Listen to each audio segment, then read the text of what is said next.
이번에는요, 시로 보는 천년 담양입니다. 빛과 어둠 사이라고 이게 부제가 붙어져 있는데요. 건방지림은 정말로 우리가 그 걷기에 있어서 아주 최적화된 곳이라고 제가 말씀드리는데요. 빛과 어둠 사이 이 관방재림을 박성애 담양문협회 회장님께서 읽어드리겠습니다. 시로 보는 천년 담양. 빛과 어둠 사이 감방재림에서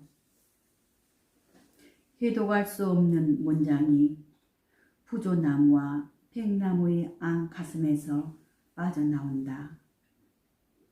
한 시절 배경으로 나뭇잎이 돋아나고 빛이 저무는 방향으로 잎이 떨어졌다.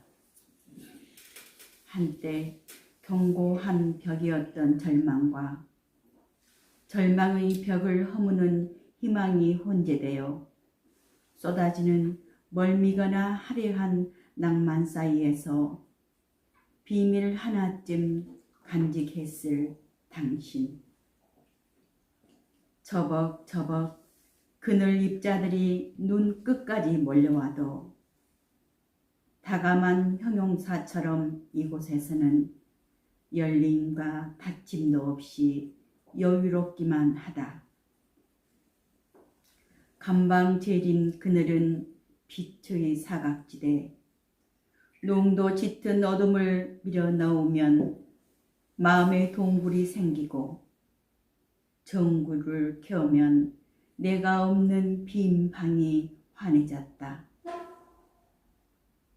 새들의 날개로 그 간격을 가늠하는 감방재림의 푸조나무와 팽나무 사이에 어디론가 떠난 것들의 추억이 목록으로 남아있다. 그늘은 어둠이 아니라 존재의 벽이었다. 네. 차분합니다. 그 관방재림은요, 천연기념물 366호예요. 근데 이제 관방재림은 담양의 대표적인 명사 아니겠습니까? 네, 대단해요. 관방재림은 어느 시간대에 찾아가느냐에 따라서 그 모습을 천차만별로 보여주거든요. 똑같은 모습은 없잖아요. 1628년 인조 6년에 홍수로 담양이 그냥 홍수에 잠겨버렸어요. 그래서 이제 여기 담양부사 성희성이라는 그 담양부사가 있는데요.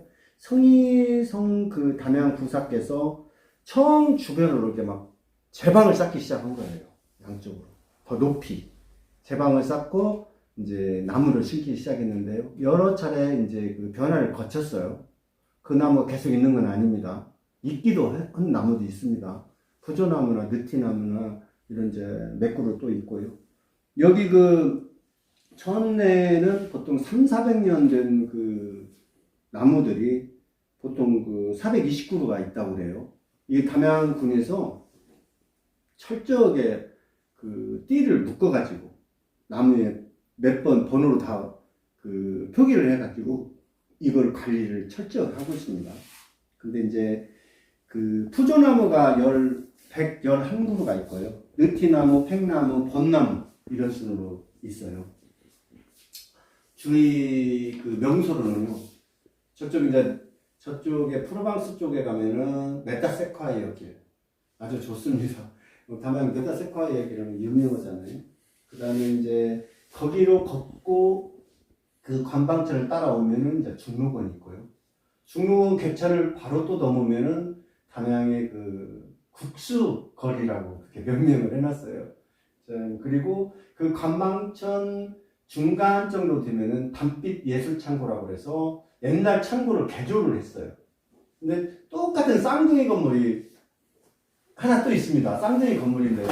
하나는 그대로 그 구우 건물을 복사를 했어요. 그냥 그렇게 해가지고 했는데, 거기서는 이제 한쪽 새로 지은 건물에서는 이제 음악 공연 같은 걸 주로 하고요. 그 옆에 구 건물에서는 이제 밤빛 그 예술창고 그 커피숍이 있어요. 근데 커피숍이 엄청 크고 또 시간을 잘 맞춰서 오면은 대나무 오르간 연주를 해주거든요. 그럼 그것도 들을 수 있으니까 그 바로 건방천 아래가 다 있고 주차도 얼마든지 할 수 있습니다. 주차장이 굉장히 넓어요. 그래서 그 앞으로 이제 그 절터도 있는데요. 지금 복원 중입니다. 그래서 아무튼 예, 여러 가지로 지금 그 수고도를 하고 계세요. 제가 그 관방 재림에 대해서 잠깐 얘기했고요. 그 시를 한번 들어가 보겠습니다. 해독할 수 없는 문장이. 저는 건방전 다닐 때마다 이걸 어떻게 해독할 수가 없어요. 제가 뭐라고 표현을 잘 못하겠더라고요. 푸조나무와 팽나무 안가슴에서 빠져나온다. 저는 해독할 수 없는데 푸조나무 이런 그 큰 나무에서 막 그 문장들이 나오는 거죠. 푸조나무는 잘 이름이 생소할 거예요. 느릅나무과에 속하는 낙엽 그 교목이라고 해요. 푸조나무, 느티나무 잘 아시잖아요. 근데 그 비슷하게 생겼어요. 팽나무, 느티나무, 뭐 그런, 팽나무하고 좀 그 비슷하게 생겼어요. 느릅나무과입니다. 굉장히 키가 크게 자랍니다. 한 시절 배경으로 나뭇잎이 돋아나고 빛이 저무는 방향으로 잎이 떨어졌다. 이거는 봄, 가을을 말하는 거예요. 봄, 가을. 한때 경고했던 벽, 절망과 절망의 벽을 허무는 희망이 혼재되어. 그러니까 정말 절망은 견고해요. 절망을 사람이 살면서 희망보다는 어떻게 보면 절망이 더 많이 부딪히는 것 같아요. 이루어지는 것은 많지 않은데 매일같이 어그러지는 거예요. 매일같이. 예, 그 얘기입니다. 그래도 벽을 허무는 희망이 있기 때문에 사는 것 아니겠습니까? 쏟아지는 멀미거나 화려한 낭만 사이에서 비밀 하나쯤 간직했을 당신. 뭐 그냥 제가 쓴 겁니다. 이렇게. 비밀이 관방 재림 오면 다 비밀을 안고 가는 거예요. 아, 참 좋다. 또 오고 싶다. 또 뭐, 좋아하는 사람과 오고 싶다. 이런 비밀들이 생기는 거죠. 저벅저벅 그늘 입자들이 눈끝까지 몰려와. 제가 지금 걷고 있는데요. 제 눈끝으로 그늘들이 막 와요. 건방재림에는 워낙에 나무가 커서 그 속에 들어가면 빛을 볼 수가 없을 정도로 우르창창 하잖아요. 그 뜻입니다. 다감한 형용사처럼 이곳에서는 열림과 닫힘도 없이 여유롭기만 하다. 다감하다. 감수성이 예민하여 감정이 풍부한 것을 다감하다 보죠. 그렇게 말씀합니다. 아이고 당신 정말 다감하네. 그렇게 말을 해요. 관방재림 그늘은 빛의 사각지대. 맞습니다. 관방재림 속에 들어가면 빛의 사각지대예요. 빛이 못 들어와요. 너무 그게 범위가 크니까요. 여름에는 특히 더 시원하죠. 농도 짙은 어둠을 밀어넣으면 마음의 동굴이 생기고 전구를 켜면 내가 없는 빈 방이 마련이다. 이건 뭐냐면 제가 그때 작년에 여름에 갔을 때 관방재림 그 옆으로 이렇게 조명시설을 쭉 그 천으로 관방천에다 해놔가지고 그 모습입니다. 전구를 켜면 그 관방재림이 어두웠던 그 낮에 오히려 관방재림은요 이 이파리가 많이 난 여름에는 오히려 어두워요. 그 속에 들어가면. 예, 그 속에는. 근데 밤이 되니까 관방천에 전구를 켜니까 빈방처럼 그가 환해진 거예요. 이 뜻입니다. 이게 지금 아시겠죠? 새들의 날개로 그 간격을 가늠하는 관방재림 푸조나무와 팽나무 사이에, 그러니까 새들의 날개로 이렇게 이제 그 어느 정도 이게 떨어져 있는지 가늠은 새들의 날개로 할 수 있대요. 어디론가 떠난 것들의 추억이 목록으로 남아있다. 그늘은 여기서요. 그늘은 어둠이 아니라 존재의 벽이었어요. 네. 그러니까 이거는 이렇게 말할 수 있는 겁니다. 그러니까 그 존재의 벽, 피안과 차안의 사이죠. 피안과 차, 피안 그러잖아요. 이건 존재의 벽이었어요. 그래서 제가 이제 건방천에 대해서 이제 시를 썼는데 좀 딱딱한 것 같습니다. 예. 가로 안에 다 하나 넣어보긴 해요. 이거는 이제 선생님 잘 알다시피 이건 시조입니다. 예, 초장, 중장, 종장으로 된 그 단시조라고 그래요. 이것도 초장, 중장은 다 아시고요. 종장은 3, 5, 3, 이 세 글자여야 됩니다. 첫 번째 초장, 중장, 종장의 첫 번째 글자는 세 글자가 아니면 절대 시조가 아닙니다. 어떤 사람은 뭐 두 자로 해놓은 사람도 있더라고요. 저한테 보내온 거 보면은 절대 안 돼요. 그거는 그건 시조를 모르는 분입니다. 그거는 그냥 천체가 개벽해도 세 자여야 됩니다.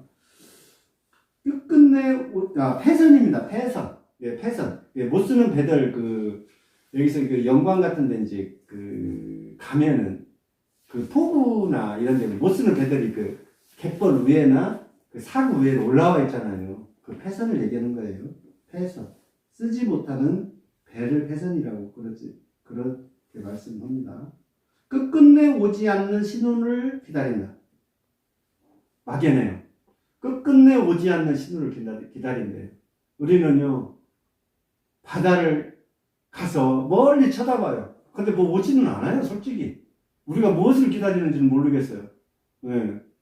끝끝내 오지 않는 그 신호를 기다리는데, 이건 뭐냐면, 유추할 수 있는 것은 그리움이죠. 네. 뭔가 이렇게 바다를 딱 두고, 이게 그 그리움이죠.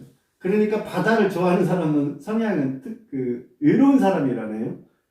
바다를 많이 찾는 사람은 근본적으로 외로운 사람이래요. 외로운 사람. 내가 당신 쪽으로 수평선을 그었을 때, 그러니까 바다를 지금 있는데 바다 끝 해변에 있는데 당신 쪽으로 수평선을 쫙 그었어요. 그럼 이제 바다 경계가 생기는 거죠. 우리의 시야의 경계, 우리가 생각의 경계, 그리움의 경계가 있는 거예요. 자, 당신 쪽으로 수평선을 딱 그었다는 것은 완전 범위를 정해놓고 지금 말하는 겁니다. 내 아는 모든 길들은 바다로 출렁입니다. 당신 쪽으로 수평선을 쫙 그었더니 여기 있는 육지의 모든 길들이 당신 쪽으로 기울은다. 이게 그 길들은 모든 바다에서 끝난다고 하잖아요. 요즘은 뭐 해저 터널도 있고 그래서 뭐 그렇지는 않습니다만 대체적으로 바다에서 길이 끝난다. 돌아올 수밖에 없다. 바다로는 갈 수 없으니까 그냥 돌아올 수밖에 없다. 그래도 이 그리움이라는 것은 어떻게 보면 했다가도 다시 돌아가야 또 그리움이 생기는 거죠. 그걸 다 알아버리면 그리움 끝도 없죠. 그래서 이 작품을 읽으면은 이미지가 적절하게 잘 살아나고 있어요. 신선함과 함께 작품 배열이 뛰어나다는 걸 좀 우리가 알 수가 있습니다. 그래서 이 세상 모든 길이 바다에서 끝나는다는 것도 알 수 있고요. 바다를 가면 더욱 그리워진다는 거, 그를 알 수 있습니다. 주어진 행으로 시 재구성하기입니다. 이 시는요, 이 코너는 다 꽃시로 이루어졌습니다. 꽃시로 이루어졌어요. 유홍초인데요. 유홍초는 7, 8월 달에 피거든요. 그래서 원래 매꽃과예요, 매꽃. 뭐 나팔꽃이라든지 유홍초라든지. 유홍초는 아주 속도 많으잖아요. 하얀 유홍초도 있어요. 빨간 유홍초가 대부분인데요. 색이 유홍초도 있고요. 뭐 이제 그 유홍초가 조그마한 아주 꽃이, 근데 꼭 나팔꽃을 축소해 놓은 것 같은, 자세히 봐야 돼 있어요, 그게. 그래서 꽃만은 영원히 사랑스럽게 합니다. 영원히 사랑스럽게. 근데 여기서 유홍초의 유홍은 무슨 말이냐면, 머무를 유예요. 그 다음에 붉은홍이거든요. 그러니까, 붉음에 머물다 그 말이에요. 유홍. 참, 꽃말이 딱 맞는 것 같아요. 영원히 사랑스럽다. 그 말이에요. 꽃말이에요. 자, 한번 시 보겠습니다. 늦은 고백 앞세우고, 고백을 좀 빨리 했어야 되는데, 못한 거예요. 영원히 사랑스럽게 별에 닿고자, 기꺼이 유흥을 품은 너. 기꺼이, 탐탁하게 마음 먹는 것을, 기쁘게 먹는 것을 기꺼이 그러거든요. 영원히 사랑스럽게 배를 닦고자 어떻게 했냐면, 유흥을 품었대요. 불금을 품은 거예요. 예, 불금을 품은 거예요. 불시에 한 줌에 갇힌 노래는, 답은요, 3, 4, 2, 1입니다. 3, 4, 2, 1. 자, 4번입니다. 불시에 한 줌에 갇힌 노래는 굳어진 혀를 풀어 곡조에 든다. 곡조, 음악에 든다 그 말이에요. 생목숨 불붙듯. 빨리 안 오니까 지금 유흥조. 불붙듯 하늘 벌도록 뛰어내린 나달의 꿈이거든요. 나달. 여기서 티귿이잖아요. 티귿 나달은요, 하나하나가 따로 있는 알이에요. 그게 셀 수 있는 거예요. 나달은, 티귿 나달은. 그래서 사과, 나달, 하나. 사과, 배, 감, 이런 걸 나달이라고 부를 수 있고요. 이 디귿 나달이 있어요. 디귿 나달을 쓸 때는, 예를 들면 벽시, 아까 공부한 겉보리, 이런 걸 나달이라고 그래요. 셀 수 없어요. 이렇게 많은 씨앗들을, 셀 수 없는 것들을, 나달인데요. 껍질을 벗기지 아니한 곡식을 말할 때 이 나달이라고 해요. 껍질을 벗기지 않고. 이게 나달, 이게 이제 이삭 죽기 하고 그런 거 나달을 줍는다. 콩 같은 거 이런 거 주실 수도 있습니다. 그걸 나달이라고 하니까, 여기서 나달이라고 분명히 그랬잖아요. 이 티귿 나자잖아요. 이것은 유흥초가 있는데 이걸 셀 수 있을 정도로 이렇게 있으니까 셀 수 있는 거예요. 별이 지금 떨어져 내려온 거예요, 지금. 네. 막차로 보내고 싶은 사람이 있거든. 시간을 끝까지 같이 보내고 어쩔 수 없이 막차로 보내는 거죠. 태양의 피는 붓잖아요.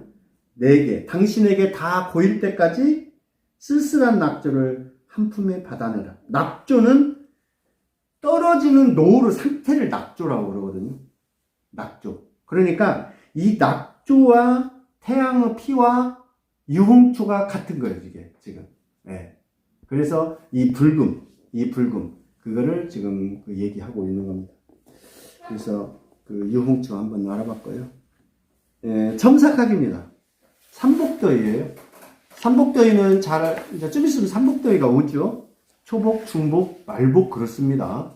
근데 음력으로 대체적으로 6월에서 7월 사이에 있어요. 삼복은.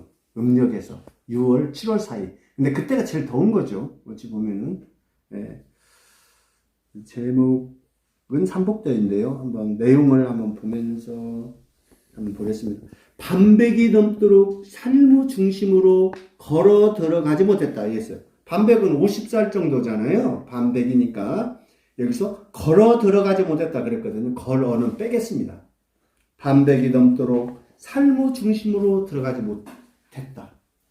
손가락으로 가슴을 파면, 이게 아니고 손가락으로 가슴을 후비면, 대체로 판다는 것보다도 가슴을 찢는다, 후빈다 이러잖아요. 아까도 가슴을 찢는다 분명히 나왔었습니다. 손가락으로 가슴을 후비면 골 깊은 주름만 엉켜 있을 뿐. 가슴을 후비면요, 골 깊은 주름이 가슴에도 있대요. 그 속에도 있대요. 예. 뼈마디 쑤시고 기울도록 헌 신발처럼 오래도록 험한 길을 걸어왔다. 그냥 이거는 뭐 고쳐도 되고 안 고쳐도 되니까요. 이거는 선생님들께서 각자 알아서 하셔야 됩니다. 이거는 꽉 낀 녹음 옷을 그랬잖아요.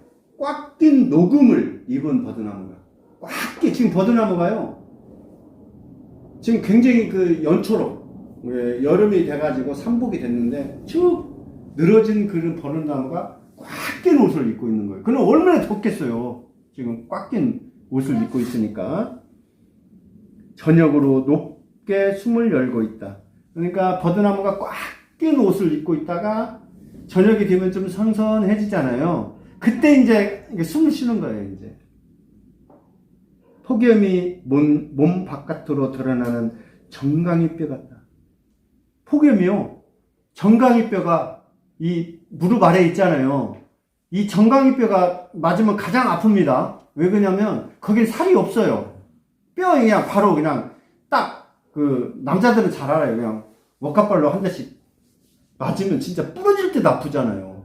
폭염을 그렇다는 얘기입니다. 지금 두들겨 맞으면 통증이 바로 살로 스며들지 못하고 직격으로 마른 뼈를 물리듯이 이게 탁 때리면은 살이 붙어 있으면 엉덩이 같은데 그렇게 아프지는 않은데 정강이 뼈는 어디 부딪히거나 그러면 굉장히 많이 아프잖아요.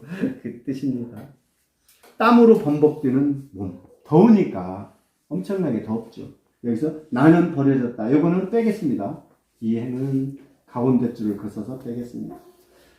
잔뜩 웅크린 화기 속. 화기는 불화자잖아요. 불기운입니다. 잔뜩 웅크린 불기운 속이 불기운에 속이 골아버린 참이처럼. 너무 뜨거우면요 열매도 그냥 골아버리잖아요. 수박도 골아버리고요. 아니면 터져버려요. 느린 걸음으로 지나가는 군합발이 됐거든요. 느린 걸음, 더위가 너무 심하니까 시간이 안 가는 거예요. 근데 시간이 안 가는데 뭐냐면 이게 군합발 소리 그랬어요. 제가. 군합발이 아니고요. 군합발 소리. 적들, 나를 유해하려고 하는 것들이 지나가니까 숨도 못 쉬고 있는 그런 상태를 지금 표현한 것입니다. 약간 관념적이에요. 네, 약간 관념적이니까 이런 것이 관념적이라는 걸 좀 알아놓을 필요가 있어서 제가 넣어봤습니다. 자, 드디어 길어서 부분 감상이 왔네요. 이게 마지막입니다. 병아리가 태어날 때 참 대단한 시를 한번 보겠습니다. 병아리가 태어날 때 어떻게 대단한지. 이 시, 이게 원래 동시입니다. 동시로 발표된 시인데요. 참 대단해요. 동시, 성인들, 시보다 훨씬 좋습니다. 똑똑, 나가도 돼요? 그래요. 아니, 똑똑 한다는 것은 누가 있는가, 없는가, 거기 들어가도 돼요? 그러잖아요. 이게 반전이라는 거예요, 바로. 똑똑 나가도 돼요? 이렇게 분명히 얘기하거든요. 그러면서 뭐라고 하냐. 방 안에서 녹화하는 놈은 처음 봤대요. 방 안에서 녹화하는 놈은 처음 봤대요. 이게 무슨 뜻이냐면은, 이게 원래 줄탁동시라는 말 들어보셨죠? 줄탁동시, 줄탁동기. 같은 말입니다. 병아리가 암탉이 알을 품으면 암탉이 안 돼요. 병아리가 언제 나올지를 안 돼요. 그러면 병아리는 안에서 그 알을 쫓고요. 암탉은 바깥에서 이렇게 쫓는 거예요. 그 동시에 뭐가 일어나야 된다는 얘기입니다.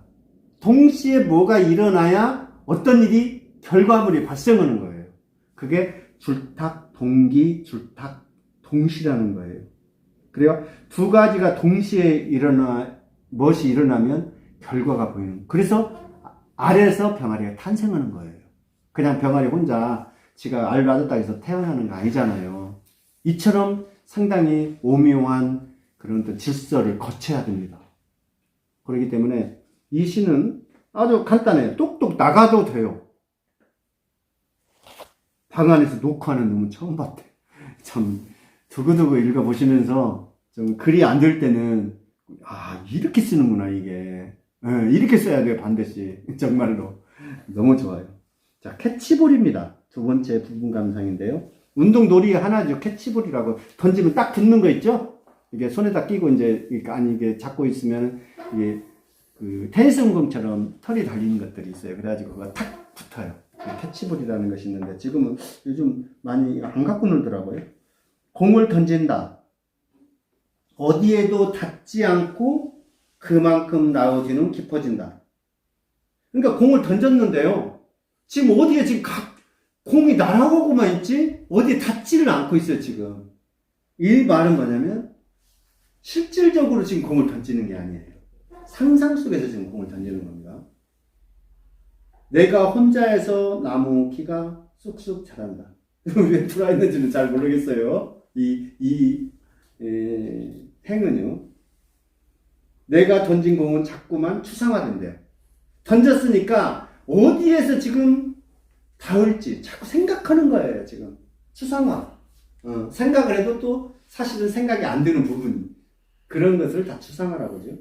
새들은 구체적으로 날다가 날아가다가 추사가 된대요.